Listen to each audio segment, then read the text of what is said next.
Think this DS5 looks familiar? Well, you'd be right to think so, because it used to be a Citroen.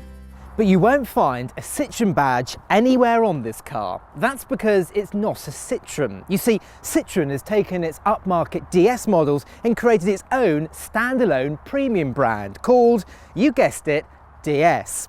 This is the largest car in the range, the DS5, and it has a brand new look.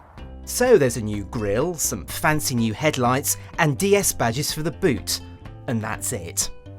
Now the interior is very much like the old Citroen DS5, which is a good thing and a bad thing. So you still get these squidgy, soft touch plastics and the general sense of occasion. I mean, it really does feel like you're in a concept car. Now DS wants to become the automotive equivalent of other premium French brands like Chanel perfume and Longchamp handbags. So there's watch strap leather seats, patterned inlays, metal detailing, and a clock that looks as though it could be worn by a fashion model. There's still an assortment of useful storage cubbies like places to store your sunglasses, a compartment in the centre console that can store large items like big bags of crisps, and door bins that pass the car by a bottle test. Just don't expect much from the glove box, as even the DS5's owner's manual can't fit in it. There are 3 trim levels: Elegance, Prestige, and this, a special edition called 1955, and they're all well equipped with 17-inch alloys, cruise control, rear parking sensors, air conditioning, Bluetooth and sat-nav, all coming as standard. Speaking of the sat-nav, the transformation from Citroen to DS has brought fewer buttons for the infotainment screen, but the general sense of disorder in here is still very evident. I mean, a control freak would probably have a heart attack in here, because due to the fact this cabin has been designed to look like an aircraft, there's buttons here, there's buttons over here, and there's even buttons in the ceiling. It means you can never find anything.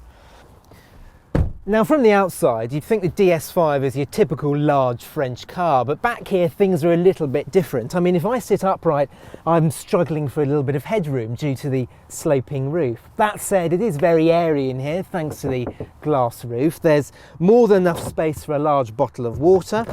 If I pull down the centre armrest, there's 2 cup holders and a ski hatch. Another nice thing is the fact that the floor is almost flat, meaning the third person in the middle isn't struggling for space. You're not going to have any problems loading your items either, because the boot is of a really nice size. You can fit 2 large suitcases in. Having said that, this boot area is considerably smaller than the Ford Mondeo. Want to fold the seats down? That's very easy as well. Just means you have to pull the squab up, pull the backrest down, and you've got a really flat loading bay.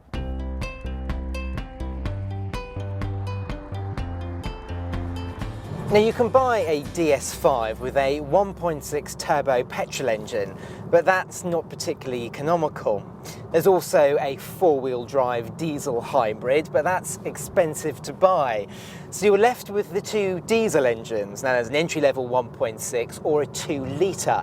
Now that comes with 148 brake horsepower or 178 brake horsepower. Now we've got the 148 brake horsepower version, and it's powerful enough, it's quiet on the move, and the slick 6-speed gearbox is really enjoyable to use.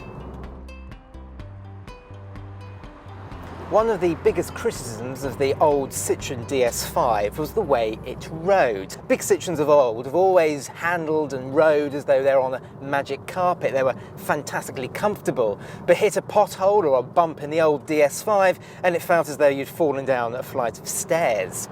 Now DS have tried to rectify this with this new version, so they've softened the suspension. It's still not as comfortable as a Volkswagen Passat though, but it's a lot better than it used to be. The DS5 isn't particularly fun to drive either. It's not a bad thing, it's just that rival cars like the BMW 3 Series can be nice and cosseting along the motorway and also be really fun on a country lane.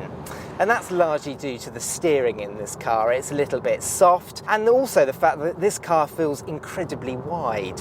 It's very difficult to get a perfect driving position, and the visibility, especially out the back window, isn't very good.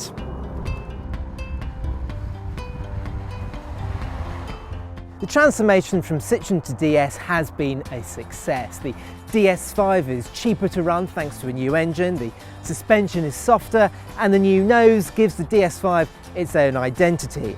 The DS must be congratulated for producing something that goes against the grain.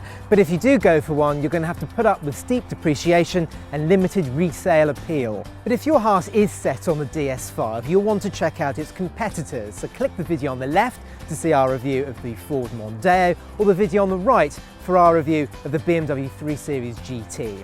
Click up there to see our latest video and on our logo to subscribe.